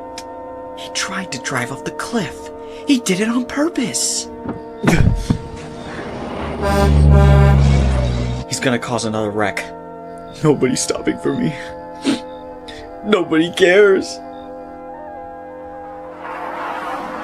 David, look out!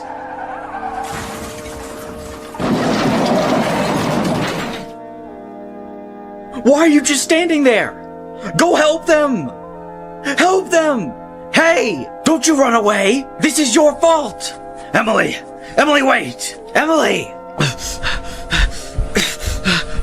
Give me your hand!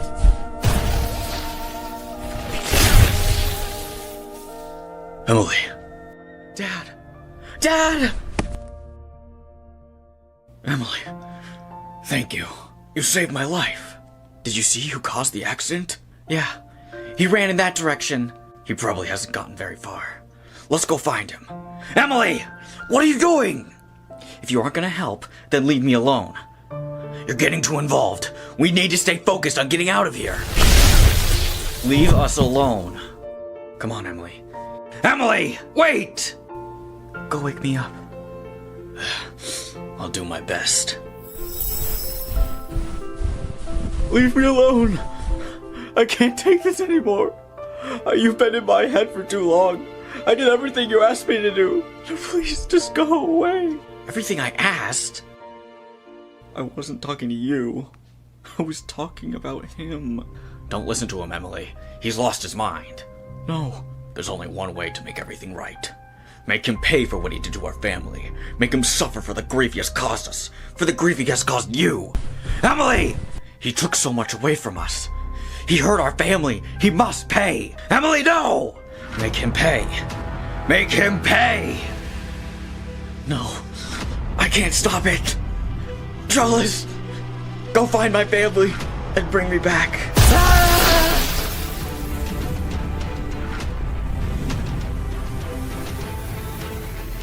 Emily! You may leave now. Thank you. Who are you? The question you should really be asking is, what am I? I'm a servant of the shadows, and so are you.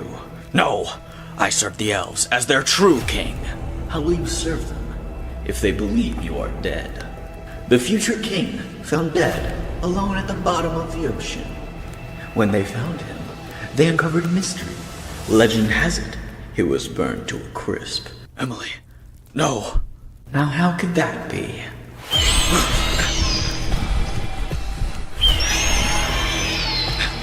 Emily, stop! You saved Lugger and me from this curse. It could be reversed. But you need to show me how. I don't know how to help you. The exit.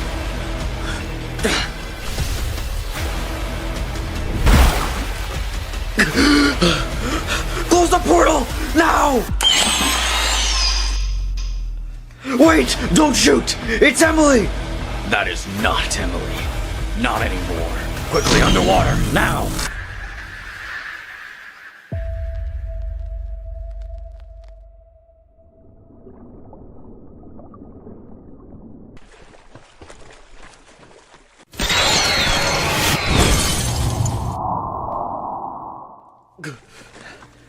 The water's really moving in now. The sub's gonna be flooded. You're right. We won't be able to get the sub to work.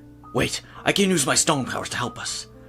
I can make a bubble shield. We won't have much air, but we'll have a chance to survive. No, I won't let stone magic save my life. You're a fool! You can survive this! I will need your help! Here, take this. You may need it later. I need to make sure the other memories don't leave this place. Don't worry about me. I'll find a way to get out of here. Now go!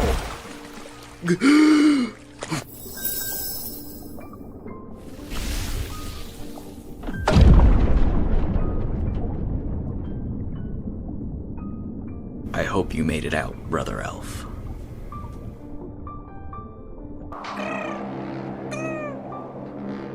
What is it, Nango? Do you see them?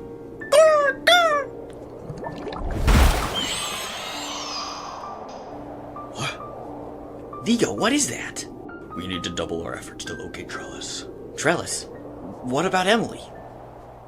Emily is gone. So yeah, things are not looking good. Emily has lost control of her amulet, and has become the monster that Gablin was warning them about. But as for Naven and Allie, they have made their way to where the Resistance base is. They also meet back up with Naven's mom, as well as Leon and Miskit. But oh, it seems that the actual base is located above the planet's atmosphere. So they all climb into a big spaceship and blast off. And that's the end. We're left with Emily under the control of the voice, and Trellis feeling responsible for what happened. It's all pretty crazy, and I was not expecting Emily to turn into a giant fire phoenix. But yeah, that's it. Now on to book 8! We start off with Trellis walking through a snowstorm where he meets an old woman. They start walking together until they come across a small house that Trellis recognizes. Inside is an elf lady who looks like she's been on that mewing grind set, if you know what I mean, and her son. Also, they're both freezing to death, and turns out the elf boy is actually Trellis from the past, and the woman is his mother. But Trellis can't remember his mother, so he's sad. Then they leave, and Trellis fades into pixie dust and wakes up in his bed. Turns out he was in the memory box thingy that Gablin gave him in the last book. But Trellis suspects that the old woman he met inside of the Tesseract Cube thingy was not from the memory, but instead a traveler like him. Then we cut to the city of Ippo, where the Resistance and the citizens of Lucien have taken refuge, since Lucien was taken over by the Shadows. The Elf King's troops are making their way to the city as the people panic and try to evacuate. The city council has ordered that all the children be put into the house mecha to be evacuated. Oh yeah, the robot guys and the house mech are back in the story now, I guess. Yeah, they kind of just showed back up for no reason. But Riva knows it's safer to remain in the city, so she has some kid named Patrick go and stop them before they leave. Afterward, Vigo talks to Riva about how when this war is over, the elf army will need leadership, and Riva should consider helping. Meanwhile, in the forest, the elf army is making their way to the city by foot, while also being tailed by Trellis and some of the resistance. Logi, who is leading the soldiers, calls out to Trellis and surrenders to him on order of the Elf King. The elven soldiers are kind of confused on why they're just giving up, but you know, they don't get paid to ask questions. So Trellis returns to the city with the captured army, where Vigo suspects something dubious is afoot. Later that night, the city people throw a celebration for their victory over the elf army, where Trellis gets bombarded by fans. Riva is also there, and she's dressed all fancy like. They both end up talking about the coming invasion of the Shadows, while Vigo goes to confront Logi in the city jail. While they talk, Logi pulls out some kind of void portal gem thing that he uses to kamikaze himself and blow up the building, and also releasing Emily into the city. Yeah, don't forget that Emily got turned into a giant fire chicken in the last book. Yeah. Trellis races to help Vigo, and they both work together to hold back Emily's attacks. Then she dropkicks both of them into separate buildings. Emily follows Vigo into a house, where she sees a dad and his kid. Emily attacks them and causes the building to collapse on the hamster guy. But the hamster kid tries to save his dad, which reminds Emily of herself, so she rescues them and then flies off. Then we cut to outer space, where Naven, Allie, Miskit, Leon, and Naven's mom are. Their ship docks in a giant space station where they meet two alien dudes who explain that their objective is to pilot a big Gundam to some planet called Typhon, which apparently is going through a tough time with the invasion of the shadows. Also, why does this one alien just look like a freaking, like, flan? Like, huh? You see what I'm talking about? You feel me? You feel? Anyway, they meet some lady named Jado, who's the leader of this whole operation. So they all fly down to the new planet in their robo-suit. When they get there, the sky is filled with shadow blobs, and they start helping some sick frog creature. But then Allie and Naven are put on some side quest to retrieve Gadobi tree saplings from some of the natives. So they get on some tricked out bikes and zoom off. Back on Earth, we see Fire Chicken Emily, but we zoom in and transition into what she's seeing. She wakes up, and once again, we're in the void, but it looks different, almost like it's a cave. There, she meets a little blob gremlin guy that tells her to follow him to meet the master. As they walk through the cave, she sees other Stonekeepers that are all from different worlds and planets. One of the Stonekeepers is the old lady from Trellis' memory, but Emily gets rushed along by the walking amoeba before she can talk to her. They start walking up a staircase where Emily meets some kid named Mose. What a stupid name. He offers to take Emily to a tree island that's in the void, that he says is his favorite place. So they go there, and Emily and Mose get to talking about how they're both from different worlds far apart in the galaxy. Mose's parents are both Stonekeepers, and he comes from a place where they were prepared to become Stonekeepers. And blah, blah, blah, blah. Something about dads and family, and I don't know, freaking important character development probably. And oh, look, there's a strong breeze coming in, which apparently will help Emily travel through the void. Time's up, time to go, says the little gremlin guy. So Emily says bye to Mose, and she instant transmissions into Stardust. She reappears in some mountain range, where she follows the blob to meet with the voice. They're in a memory now, and are watching the city of Cielis get destroyed by the out-of-control Stonekeepers that transformed into giant Titan monsters. Emily and the voice start talking about how Silas was one of the Stonekeepers that fought off the out-of-control Titans. Emily says that Silas was fearful,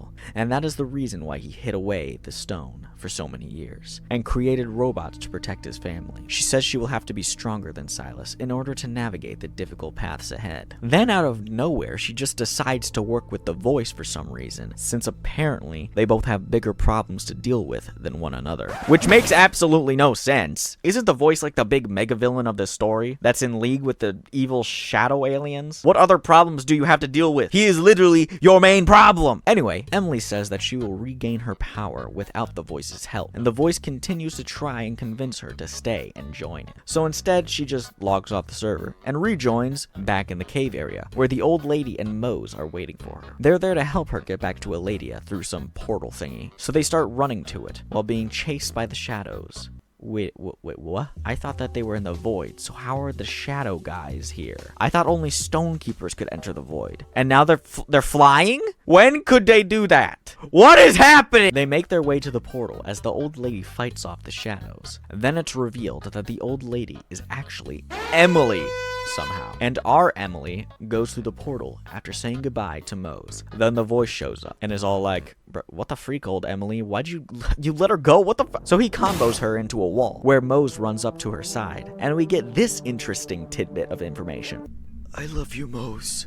I love you too, Mom. What? Emily has a mixed race kid? I actually have no idea what's going on anymore. Back in Aladia, Emily transforms back to normal and crashes into the ground. She starts talking to the voice through her amulet, and we learn that the voice's real name is actually Icole. Okay then, cool, I guess. Then she flies off like a Dragon Ball character as Icole is like, where we going, fam? But back to Nathan and Allie. They've made their way to the tree farm mountain place to pick up the saplings. They are greeted by a family of green hair and big-nosed alien people, I guess? Yes. These are definitely aliens. Then they talk to the tree guys about hippy-dippy peace stuff when they get a call from Jado, who tells them to spend the night at the farm since it's getting dark. They eat dinner with the troll people and go to bed. But they're woken up early in the morning by Jado yelling at them to make their way back immediately because of some kind of emergency. The weather's a bit windy and there's a giant cyclone of shadows in the sky. So they pack up their sapling and start riding their bikes down a precarious wooden trail. As they pedal down the mountain, they are being chased by the shadow aliens, as well as a giant amulet stone monster thingy. Luckily, the team swoops in with the Gundam and yoinks Naven and Allie to safety. Then they fly off back into space. Or do they? Back to Emily. She's making her way to Valcor, where she confronts the king and reveals to all the elves that he is nothing more than a scarecrow being controlled by Icol. Now the elves side with Emily. Cool. Also, is it just me, or did this scene feel a lot like Gandalf exorcising Saruman out of Theoden from Lord of the Rings? Anyway, back to Trellis, Riva, and Vigo. They're all back in the city of Cielis, since they agreed prior to Emily transforming into a phoenix to all meet here if anything went wrong. When they get there, they find Emily is already there! Yippee! They're all happy to see she's okay, and back to normal. After that happy reunion, she shows them the Elf King's mask, and reveals that the king was completely under the control of Icol. So now Trellis could go back to Valcor and claim his rightful place as the king. But now Emily has other stuff to do, like finding Naven and her mom. So she walks out of the building and into the forest, where she is given her staff by a mysterious old woman, which is so obviously her older self from the void, but whatever. Then she blasts off into outer space, flying like Superman. Yeah. This is such bullshit! Next book, Emily flies to the Resistance space station to find that it has been taken over by the Shadows. So she frees a guy from the Shadows' control, but then he alerts the other Shadows for some reason. So she blasts them all away with her magic. Then she teams up with some rat-looking guy with a beautiful mustache to fly a ship down to the planet and find Naven and her mom. Because for some reason, they're still on the planet, where we saw them literally fly away. But the ship is out of fuel, so Emily powers it up with her stone as the mustache cat drives. But Emily begins to pass out, and we cut back to Trellis, Riva, and Vigo. They're sneaking into the elf city to stop some new false king that took over after the real king was unmasked by Emily. When they get to the throne room, we see that the false king is Gablin. You gotta be kidding me! What the? He survived the underwater explosion in the 7th book, and he was elected by the elves in their time of need. But instead of Trellis taking back the throne, he's like, nah, I didn't really want to be king anyway, and pledges his allegiance to Gablin. Now they're all buddy-buddy, and begin helping the elves rebuild the fallen kingdom, as well as Aladia as a whole, starting with the city of Cielis. Cut back to Emily, and she's waking up in a bed for some reason in the city of Cielis. She is then taken to see her grandfather Silas by one of the robots, Theodore. On their way, they pass by a young Vigo. When they get to Silas's office, Emily realizes that this is really sus and destroys the entire room, revealing that they are in the void once again. And this was all just an elaborate scheme by Icol to control Emily once more and make her hate her family. Then she wakes back up in the spaceship with the mustache cat and immediately gives power back to the ship so they don't crash. In front of them is one of the Resistance Gundams, and a big Stonekeeper monster that shoots down the Gundam. Emily lands the ship quickly so that they can rescue the kids inside the mech thing, and so she can beat up the out-of-control Stonekeeper. Emily starts smack-talking the mountain giant, and then blasts it in the face with her magic, snapping it out of its monster form, and back to being a regular monster, I guess. Then she does the same thing to the sibling mountain giant, and now they're both back to normal. And they have amulets in their forehead for some reason. Like, I get that they're Stonekeepers like Emily, but you don't see Emily looking like Vision from Marvel. Anyway, so apparently our new mountain giant friends crashed out just like Emily in the 7th book, and also became monsters because of losing their way or something. So I guess this means if you're a Stonekeeper, you're not allowed to have a midlife crisis because you will turn into a freaky deaky monster. So now Emily teams up with the mountain giants and flies off to find Naven and her mom. Back to Trellis, Riva, and Vigo, they're all traveling to some rock quarry to meet with a long-lost Stonekeeper friend that Vigo knew back in the day at the, Academy. They meet her, and she's wearing some goofy-looking furry mask, and then starts yapping at Vigo about how she was banished from the Academy. But she gets over it real quick so that they can team up and help them rebuild the city of Cielis. Because for some reason, she's like really good at creative mode Minecraft. She's also going to be the new leader of the Guardian Council. And somehow she already has a bunch of Stonekeeper Padawans that she's been training in her builder ways. So like, Where were these guys when we needed them? Like, it would have been really helpful if they were around when Max was breaking stuff early on in the story. Anywho, it turns out these Stonekeeper kids are enlightened or something, and have all learned how to control their monster form that they turn into when they lose control. And for some reason, all of their monster forms are animals like Emily's. I thought Stonekeepers were supposed to turn into titans like Lugger when they lost control, but I guess now they turn into weird-looking Zuzu pets. Whatever. But I guess we got 4 new Stonekeeper kids in the squad now. We got Do-Rag Girl, Ponytail Girl, Fallon from Dungeon Meshi, and that guy. They all start laying down some words of wisdom on Trellis about how to make better choices and stuff. And like, who are you, bro? You're like 10 years old. Shut your mouth! Then they all go game mode 1 and start building stuff with blocks. Back to Emily. She and the mountain giants stop to take a little nap, since it's sleepy time, I guess. But once again, she wakes up in the void with Ecole, and we get some crazy new lore dropped on us. Kala? Cora? Your friends cannot hear you. Icole. It is time for you to choose a path. You speak as if you're in control. You have no power over me, Icole. You're right, but we are both servants of my masters. Who are these masters you keep talking about? They exist around us, but are not seen. Your kind are not ready to know them. My kind? You mean humans? Among others. What about me? Am I ready to know who they are? I can show you how to contact them. Yes, show me. My masters do not communicate with just anyone. They are selective, and they have taken an interest in you. They know who I am? They've been watching your journey closely. What do they want? They need your help. Their home planet is located in a nearby galaxy, and it is dying. They're here to see if other life forms can succeed where they have failed. What happened there? Their habitat is compromised, and they want to reverse course. They're hoping someone here can help them find a solution. Where are they now? They're right here, in this room. They exist on a parallel timeline that can be accessed by the power of the stone. Your powers can generate waves of energy that you may use to shine a light on this hidden world. It will simply require finding the right wavelength and infusing it with energy. How can I believe anything you say? What do I have to gain if what I say isn't true? Use the light from your stone and staff and see it for yourself. Use your power to light your path. These shadows. Are your masters standing in front of me? Are they machines? Yes. Icole, are you a program? That's correct. I have taken my name from the place I was born. The Intelligent Kinematic Operations Laboratory, also known as Icole. You and the masters are not from Typhon, are you? No, we're not. We are like you. We are from Earth. Were you created by Cielis Charnan? Yes. You have told me repeatedly to find my family, but the closest thing I have to family is you. The planet they need help with. It's Earth, isn't it? Yes. You have been on a long journey to understanding your power. It is now time for you to go home. We have to leave these planets in better shape than we found them. We don't leave until we do that. Time is of the essence, Emily. I know, but if we don't stop the conflict here, it will find its way back to Earth.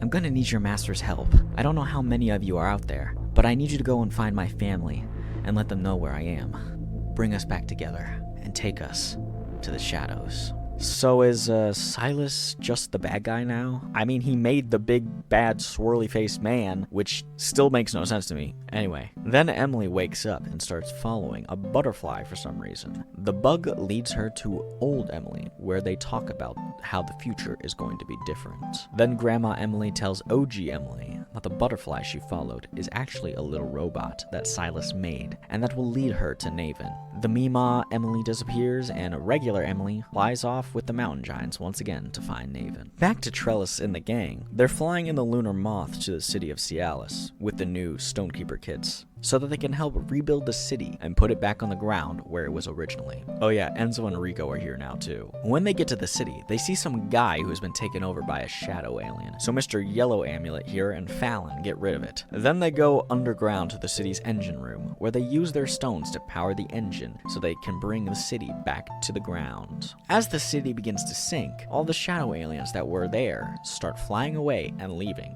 Back to Naven, he and Allie are finishing their mission and replanting the sapling in some snow biome. So the sapling grows legs and replants itself in a new location. Then they leave. They get back to the Gundam and are ready to go back home when all of a sudden they get attacked by the other Resistance Gundams. The shadows have overtaken them and are controlling them, so they duke it out, and in the end, they all get overcome by the shadows. Wah, wah. Then Emily shows up and gets help from the alternate dimension robot guys to get inside the Gundam, where she faces the shadows and frees everyone from their control. Then all the shadows come together to form Icol, so Emily jumps into him. What? Somehow, she's underwater now with skulls, so she swims out, and when she resurfaces, she's in the void again. Huh? Then she sees her dad, who transforms into Icol. What? Emily starts bullying Icol, while also self-reflecting, which makes Icol shrink for some reason, like it's It Chapter 2 or something. Then Emily just blows him away. When she wakes up, she's greeted to her family, and a human Leon? Somehow, whatever she did broke the furry curse from the beginning of the story that everyone was under. I have literally no idea what is happening right now, and I think the plot just killed itself. Don't worry. It gets worse. Back at Cielis, the new Guardian Council is getting ready to rebuild the city and place it back down on the ground. But before they do, they have to do some kind of meditation thing where they transform into their monster forms. But guess what? Icol is still alive somehow and starts messing with the do-rag girl, which makes her crash out. But Vigo steps up and is like, "Take me instead." So Icol pops out of the girl and straight up self-implodes on Vigo. So yeah, he's dead now. What the? Then the Amulet Kid gang decides it's a good time to elect Trellis to be the new Elder Stonekeeper of the Guardian Council, aka the King of Cielis. Like, someone just died. I think he can wait a little bit to become king. Then Enzo and Rico transform into their human selves since the curse was broken, which I feel like should have happened earlier. Afterward, the Stone Gang starts doing their thing they came here to do and rebuilds the city. And now we get a long outro that I'ma just read out to you guys. Every action creates a ripple in time and space. Each ripple has the potential to become a giant wave when amplified out across the universe. What we do here resonates far beyond our reach and vision. Icol was a master of lies, but every now and then he observed the truth. He used these truths to make me believe he and I were alone, that the fate of the universe rested upon our shoulders. But this was never true. We are all a part of a much bigger picture. A picture that paints itself. No one person or creature or thing is responsible for the fate of all others. The bigger picture remains out of our control. Every one of us has a part to play, even when we are worlds apart, or separated by time and knowledge. We are all a part of the picture. My friends on Aladia began the long journey of bringing their world back together. Trellis developed into the leader he was destined to be. With Ronan's discipline from the quarry by his side, Trellis would rule over many years of peace in Aladia. Trellis would ask me to join them. As much as I wanted to continue my journey with the Stonekeepers, I felt that I could not accept. It was a gut feeling. I knew my work would continue, but not here on Aladia. I knew this would mark the end of my first off-world adventure. After spending far too many years hidden in the clouds, the city of Cielis had finally returned to its original location. The city in the sky had returned home. I could sense that it was time for my family to do the same. Trellis and the Guardian Council would have plenty of help, with allies like King Gablin and Mayor Riva Ash by their side. The return of Cielis served as a beacon of hope, a sign that true leaders had returned to Aladia. I introduced the Guardian Council to Kala and Cora, who were quickly embraced as new members of the group. Their contributions would become the subject of countless legends and tall tales. The Resistance formed an alliance with the Guardian Council. They would no longer need to operate in secret. It was wonderful to see their real faces for the first time. Leon, Trellis, and the others asked again for us to stay in Aladia. Saying yes would have been easy. After all, they were family to us now. But life has a way of sending you on unexpected adventures. Sometimes all it requires is finding the right book. In Silas Charnan's library, I noticed one that called out to me. It featured the symbol on my stone, the Book of Light. Its author was Vigo Light. Did Vigo write a book? Strangely, the book was written 300 years ago, so I imagined it was a different Vigo Light until it became clear that this book was written for me. In the stories you'll hear across Aladia, Prominent stonekeepers like Trellis and I get credit for ending the conflict. But if not for Vigo Light, the war would still be unfolding. In his book, Vigo described what happened after he entered the void with Icol. He found himself back home, or at least what looked like his home. He knew this was only an illusion. Vigo's enclave is where he always intended to spend the rest of his days, and now he would do just that in an unexpected way. Icol was waiting for him. Vigo and Icol began to play a game of chess that would never end. Over the next several years, Vigo studied Icol. What he learned, he detailed in his book. Vigo was joined by his wife, Miriam, and his son, Daniel. He wondered for a moment if he was in the afterlife. He knew it was all an illusion, but he accepted it as his reality. He did not want to be anywhere else. While Vigo studied Icol, so did Icol study him. He discovered that Icol was from Earth, and he pondered the reason why anyone would create something so destructive. Icol told Vigo that it was human nature to create things like him. It was Icol's belief that his destructive nature made him more human. Many years passed, or so it seemed. Vigo decided it was time to return. Much older now, Vigo ventured out of his enclave. He left the beautiful illusion behind. As much as Vigo wanted to stay in this dream, he knew he needed to speak to us about what he'd learned. He had grown much older, and time was slipping away. When Vigo returned from the void, Aladia seemed different. He soon realized that he had traveled 300 years into the past. He could feel his life nearing its end. He had to try to communicate with us in some way. Vigo managed to find a small place to stay in Lucien, and then he began to write. He spent his last days writing the Book of Light, and as the book came to its conclusion, so did Vigo's life. Years later, his book found its way to Silas Charnon's library. When I reached the end of the book, it concluded with a sentence I knew to be true. It said, "Maintaining the peace will require returning to where the conflict began." The feel in my gut was strong. I knew what we had to do, and I didn't want to do it.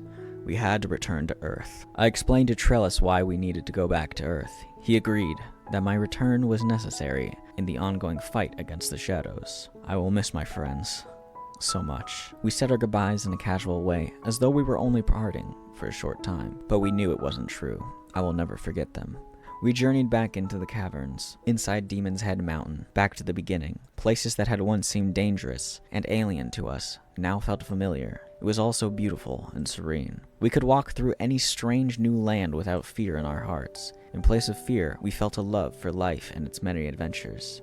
When we began our journey, I felt as if our lives were spinning out of control. What I learned over the years is that life is always ebbing and flowing, from good days to bad ones. While we can't control life itself, we can do our best to manage how we react to what it presents to us over time. By staying calm, we can make the right choices to move our lives forward and to ride the waves that surround us. Even in the most trying times, you can find light in the darkness.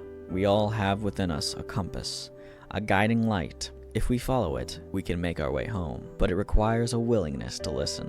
Choices in life are like doorways that can lead to light and dark places. While the path is ever changing, our compass can guide us. What I learned most of all through the years is that I must choose to act proactively and not wait too long to follow my compass. Every decision has a ripple effect. Make a good decision, and good things happen in ways we cannot fully comprehend. Can't say I expected that to work. Can you start the car with your powers? I'd rather not do that, Mom. Let's just walk to town instead. I don't know why I suggested it in that moment, but the decision to walk would prove to be consequential. I remember so many details from that moment in time. I was carrying words of wisdom passed down to me by teachers on Aladia. The words would help guide me on my homeworld. I started to worry about being back on Earth. After all, Icol was created here, born from the chaos of technology mixing with our tendency to complicate things. I must remember to walk carefully and follow my compass. Many others were watching us now, both friends and foes, on Earth and in faraway galaxies. One adventure was coming to a close, and a new one was about to begin.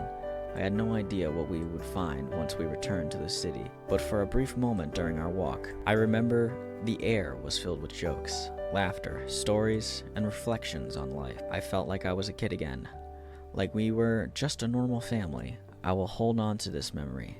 I'm probably going to need it. And that's it. And I'll be real with you guys. I have no idea what just happened. Ah! Oh, are you still here? Are you still here? If you are, thanks for watching. I know this was a super long video, and I'm not sure how many people are actually going to watch this because it's freaking 2 hours long. But if you enjoyed, consider subscribing so you can watch me summarize more comics in the future. Alrighty then. Once again, thank you for watching, and bye-bye!